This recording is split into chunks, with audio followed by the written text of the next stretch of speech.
Hello tout le monde, j'espère que vous allez bien. Donc je suis ravie de vous retrouver aujourd'hui pour une guidance générale autour des énergies de la pleine lune du 1er octobre 2020. D'un point de vue strictement astrologique, nous sommes sur une pleine lune en bélier, donc qui va nous demander de passer à l'action, d'oser y aller, d'oser tout simplement entreprendre. On est encore sur un carré Mars-Saturne, celui qu'on a retrouvé sur l'énergie de la nouvelle lune du 17 septembre, si je ne dis pas de bêtises. On a également la planète Uranus qui est là, donc on va être sur des énergies quand même d'un peu de frustration, de colère, d'impatience. Donc je pense qu'on va nous demander quand même d'aller vers du recueillement, vers de l'introspection, vers de la sagesse intérieure pour essayer de bien gérer ces énergies. Ce sera peut-être le moment d'essayer de se décharger de pas mal de choses avec lesquelles on n'arrive plus à avancer en fait tout simplement parce que ça nous met dans des énergies un peu basses, un peu toxiques. Donc on va voir tout de suite avec l'oracle des astres. Je vais vous montrer la boîte. Ce qu'on nous dit. Donc s'il vous plaît, quelles sont les énergies qui vont nous accompagner pour cette pleine lune du 1er octobre 2020, merci. Bourreau, le cycle de la vie, le cycle de la mort, l'éternel recommencement. Tout se transforme, rien ne se perd. On est sur le chiffre 8, on va nous parler de puissance, on va nous parler de pouvoir, on va nous parler de réflexion, mais aussi de spiritualité. Donc là, on peut le prendre dans deux sens. Ça peut être un moment, en fait, cette pleine lune, pardon, pour clôturer certaines choses et en démarrer de nouvelles, pour se dégager de ce qui aura été lourd ou toxique. Mais on peut aussi me parler de personnes qui recommencent les mêmes cycles parce que peut-être peur de changer, peur d'évoluer, peur de grandir, peur de voir plus loin que ce qu'on connaît déjà. On peut me dire ça. Il y a quelque chose au niveau du troisième œil et potentiellement du chakra coronal, donc au niveau de votre guidance intérieure, de votre connexion à votre âme, à vos guides, mais aussi au ciel, à l'univers, à Dieu. Peut-être que vous allez recevoir des messages qui vont pouvoir vous guider sur votre chemin. Donc n'hésitez pas, pour ceux qui sont intéressés à faire des travaux énergétiques dans ce sens, à faire des méditations sur le chakra frontal ou chakra du troisième œil, ou bien sur le chakra coronal. Pour ceux qui porteraient des minéraux, la pierre d'améthyste pourra vous aider, la pierre de lapis lazuli aussi. D'un ordre de général, pour le chakra coronal, les pierres blanches aussi peuvent vous aider à vous connecter, la célestine. Et là, j'ai une pierre, mais j'ai pas le nom. Je sais pas si c'est la tourmaline blanche, je suis pas sûre. Bon. C'est une pierre blanche avec des espèces de petits traits gris comme ça.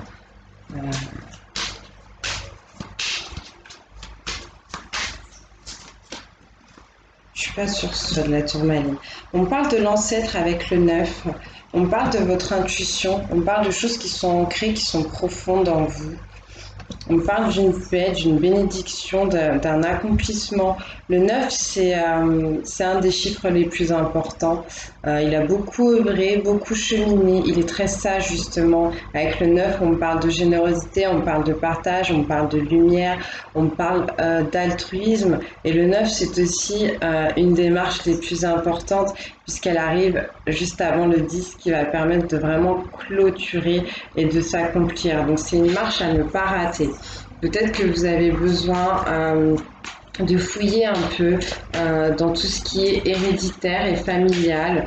Peut-être qu'on a quelque chose à vous transmettre, quelque chose à vous dire. Peut-être que vous avez un savoir qui va vous venir en fait de vos ancêtres.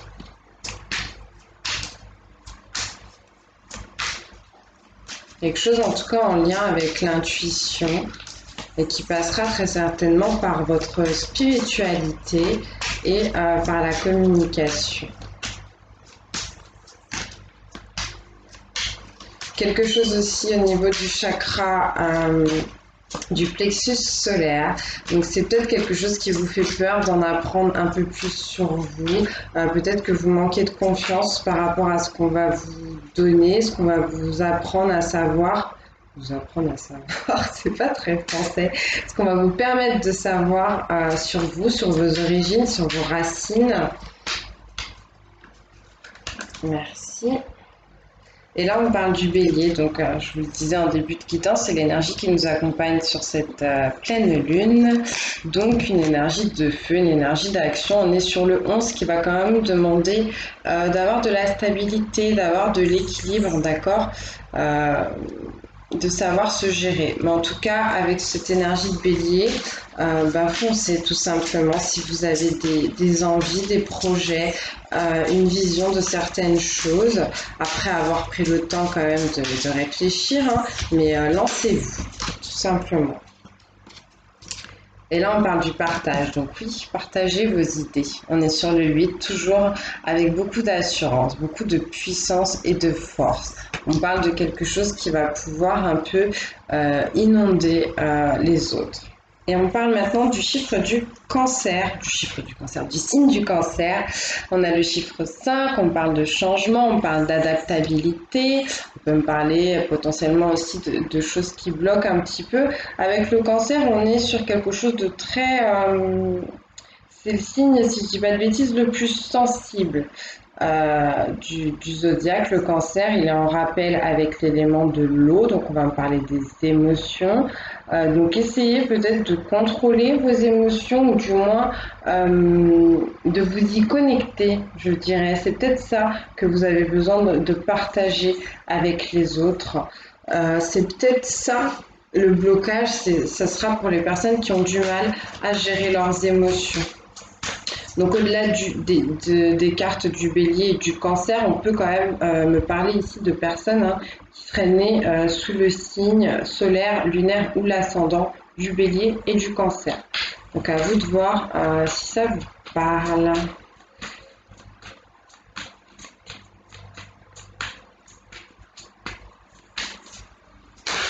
Oui, il y a sûrement quelque chose à dire là au niveau affectif, sentimental et émotionnel. On me parle de l'hiver avec le chiffre 4. On va vous parler de choses qui ont besoin de stabilité, qui ont besoin de se construire, qui ont besoin d'avoir des bases solides. On vous parle ici de respecter l'ordre des choses, de respecter la loi, la discipline, on vous demande en fait de vous organiser potentiellement pour sortir de ce cycle qui recommence sans cesse. Peut-être qu'il y a des bases à mettre en place pour que les choses puissent vraiment se clôturer pour laisser place à d'autres choses. On peut me parler de quelque chose qui va pouvoir s'ancrer vraiment cet hiver. Et là, j'ai la tentation avec le 45, on me parle du chiffre 9, encore une fois. D'une paix, d'une bénédiction au final sur quelque chose qui vous attire, quelque chose qui vous fait envie, quelque chose encore une fois en rapport avec votre intuition. Ça peut aussi avoir un rapport avec le côté matériel et financier. Et on vous parle d'illusion avec le chiffre 6, donc il va falloir faire un choix pour sortir justement de cette illusion. Le choix est en rapport avec cette chose dans laquelle vous devez vous lancer, ce vers quoi vous devez foncer en fait. Je la trouve très très bizarre cette guidance, j'espère que ça vous parlera. Je ressens un manque de fluidité, c'est peut-être pour ça aussi qu'on me sort la carte de l'illusion et que j'ai vraiment une grosse sensation au niveau du troisième œil et du chakra coronal, j'ai l'impression. Le chakra coronal, il est en lien aussi avec tout ce qui est attachement et dépendance. Et l'illusion, justement, c'est ce qui pourrait bloquer le chakra du troisième œil, le chakra frontal. Donc, essayez de voir à ce niveau-là. Merci. Le guide, oui, vous avez besoin de votre guide avec le 29. On revient sur le 11, le chiffre des anges. Vous avez besoin de reconnecter à votre âme, à votre être supérieur, mais aussi à vos guides spirituels, vos guides de lumière pure et divine. On a ici un cerf, donc peut-être que ça parlera à quelqu'un. N'hésitez pas à aller voir le symbolisme autour du cerf. Certaines personnes vont recevoir des messages de leur guide. Peut-être qu'ils auront besoin de transmettre ces messages à d'autres personnes et de les partager. C'est ce qu'on peut vous dire. Pour moi, si vous étiez encore dans l'illusion par rapport à certaines choses, le guide va venir comme ça apporter une énergie de purification par rapport à toutes vos croyances et va vous permettre d'entrevoir un peu plus de clarté en fait. Merci. Dès cet automne, avec le chiffre 3, la communication, la conception, le partage, l'union parfaite entre le masculin et le féminin qui permettent de créer, d'accord? De donner la vie à certaines choses. On reparle encore de la sentimentalité et des émotions. On parle de choses qui ont besoin d'aller comme ça, de se détacher de vous parce que le cycle se termine et vous avez besoin maintenant de vous reposer mais aussi de récolter certaines choses.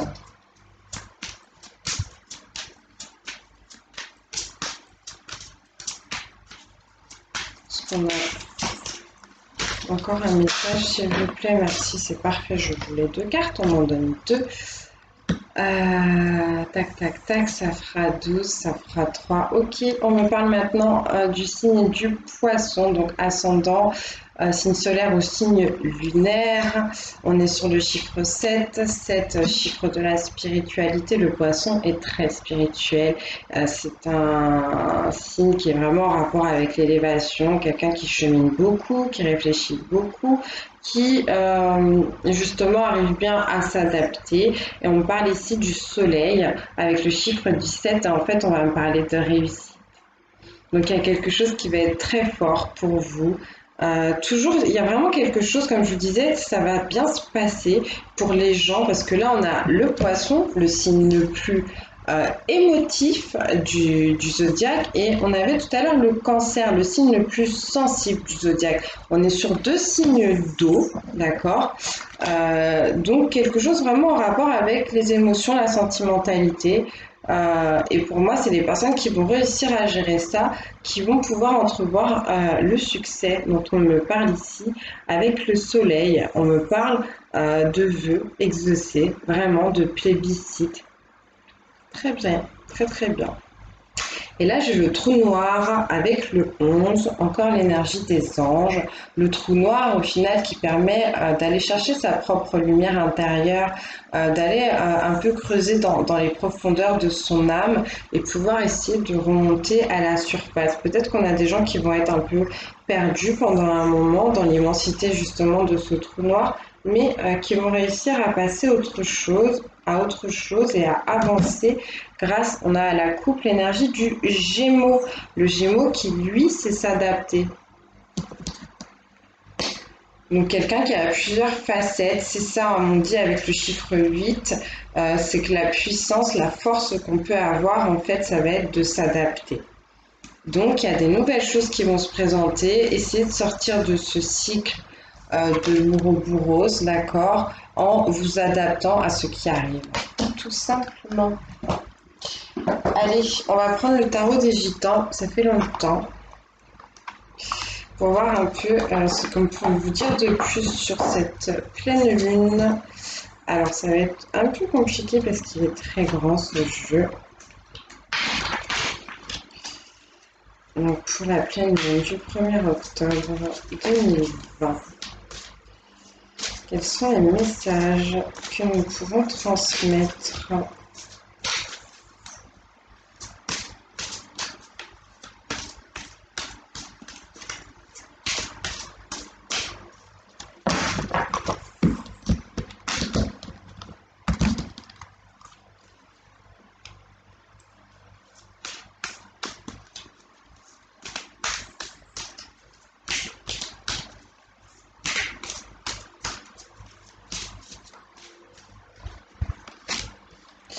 Alors, on me parle du 7 de denier, de gain. Donc, je vous le disais, peut-être un moment pour récolter certaines choses, donc au niveau matériel ici.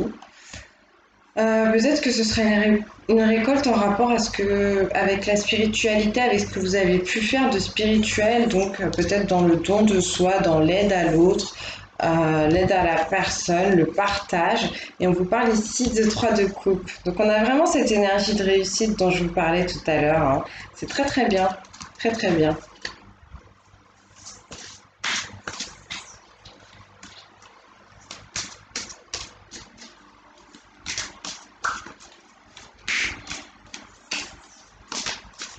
Donc pour cette nouvelle lune, pleine lune, pardon, du 1er octobre. Hop, hop, hop. Je vais juste prendre toi. On parle de la justice, on est sur le chiffre 8. Donc dans le tarot des gitans, la justice c'est la Mataora. On vous parle d'équilibre, de droit. Je vous parlais tout à l'heure de loi à respecter, de stabilité, de construction, de limitation, d'ordre, mais aussi d'organisation. Et là, j'ai l'impression qu'on vous rappelle ça. Donc en fait, c'est vraiment cette organisation, cette stabilité, cet équilibre respecté et mis en place qui va vous permettre de récolter ces gains, de récolter ces énergies de réussite. Pour moi, c'est quelque chose qui a déjà été fait. Comme je vous l'ai dit, à la nouvelle lune, on initie de nouveaux projets, de nouvelles choses. Généralement, à la pleine lune, on est plus dans une énergie justement de récolte des choses qui ont pu être mises en place avant. Donc là, on parle de personnes qui ont su quand même faire les bons choix et qui vont avoir une belle récolte. Est-ce qu'on a une autre énergie? Merci. Le cavalier d'épée, le dynamisme, celui qu'on retrouvait avec le signe du bélier. Donc y aller, foncer, ne pas avoir peur. Donc au niveau mental en fait, si vous avez quelque chose en tête, une réflexion, une envie, on vous demande d'aller vers ça, mais avec quand même les épées, on est quand même dans la réflexion, essayer d'être objectif. Et on parle de l'amoureux avec le chiffre 6, donc encore ce choix. On parle d'amour, on parle de joie. De la joie, je pense, hein, autour de ces gains que vous allez recevoir. Donc effectivement, ça peut être autre chose que des gains financiers, hein. Ça peut être quelque chose que vous allez récolter au niveau sentimental. C'est vrai qu'on parlait beaucoup d'émotions dans cette guidance, merci. L'Euro-Tarot avec le chiffre 7, la spiritualité, le chariot qui nous confirme encore la réussite et le progrès. On a quelqu'un ici qui a osé y aller, qui a foncé et qui va vraiment pouvoir récolter quelque chose de très porteur. Et le roi de bâton. Le roi de bâton qui sait partager, qui sait être sociable, qui est axé quand même sur ce qui va être matériel, mais qui est axé surtout sur son désir, sur ses envies. C'est très bien d'avoir cette énergie de roi de bâton. Donc les énergies, on a quand même 3 arcanes majeures qui sont l'amoureux, le chariot et la justice. Donc le flamenco, le rotaro et la mataora. Donc des énergies qui vont être assez fortes. Donc vraiment choisir de foncer et de faire les choses quand même avec équilibre et droiture. Et on terminera avec le 10 de coupe, c'est génial. On vous parle de gratification ici. Donc en fait, on vous parle d'une immense réussite. On vous parle d'un accomplissement total, d'un cycle qui est vraiment en train de se clôturer avec les honneurs. Donc vraiment, je ne sais pas pour qui ça parlera cette guidance. Après, c'est vraiment très général. On est sur les énergies de la pleine lune, donc ça peut concerner beaucoup de monde, mais en tout cas, on est dans des belles énergies. Des énergies qui vont nous donner envie d'avancer, qui vont nous donner envie de construire, d'aller au-devant de ses rêves, de les mettre en place, des énergies qui vont nous apporter aussi quelque chose de très On va se sentir fier en fait hein, de ce qu'on a pu mettre en place. C'est ce qu'on essaye de me dire. Donc oui, on est sur le 10 du mois d'octobre. Donc c'est ça, hein, l'accomplissement, la fin de cycle et le renouveau. Le cavalier de denier en dos de deck qui nous parle d'efficacité, de personnes qui ont su bien investir en fait. C'est très très bien. Allez, on termine avec les animaux de pouvoir. Pour voir quels sont les petits conseils qu'on peut vous donner, même si j'ai l'impression que vous allez quand même bien tirer votre épingle du jeu par rapport à cette pleine lune. C'est des belles choses en tout cas. Je vous le souhaite.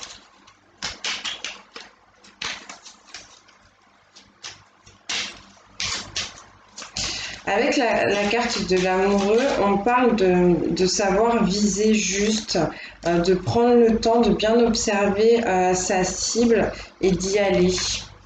Là, on vous parle de la biche. Je suis douceur, délicatesse et féminité. Donc oui, vous pouvez être puissant, vous pouvez être tout en force, mais en même temps, vous avez besoin de ce côté, comme on dit, une main de fer dans un gant de velours, je crois que c'est ça l'expression. Le lièvre, je crois en ma chance, je sais qu'elle se présente parfois sous une forme surprenante. Donc oui, c'est ça, s'adapter en fait, c'est tout simplement croire à ce que l'univers va nous apporter et l'accueillir avec envie. Il y a des choses ici, on me dit, auxquelles vous n'allez pas vous attendre, mais qui seront pour votre plus grand bonheur. Et on vous parle du chat. L'équilibre et la stabilité me permettent de bondir vers l'avenir en toute sécurité. Oui, c'est l'organisation dont on vous parlait tout à l'heure, c'est la Mataora, la justice ici. Donc l'équilibre et le droit qui vont vous permettre, enfin la droiture du moins, qui vont vous permettre de bien passer cette étape et d'aller en toute sérénité vers ce qui vous attend. Est-ce qu'on a encore... Non, là ça pique trop. On a encore quelques conseils, s'il vous plaît. Merci. L'abeille, j'œuvre en harmonie et pour le bien de tous. Oui, l'abeille, elle partage, elle fait un travail qui va être communautaire. C'est une grande travailleuse, elle ne s'arrête pas, elle n'est pas paresseuse, elle ne procrastine pas. Clairement, l'abeille, elle passe toute sa vie à œuvrer pour le bien-être des autres, aussi pour le sien, bien sûr.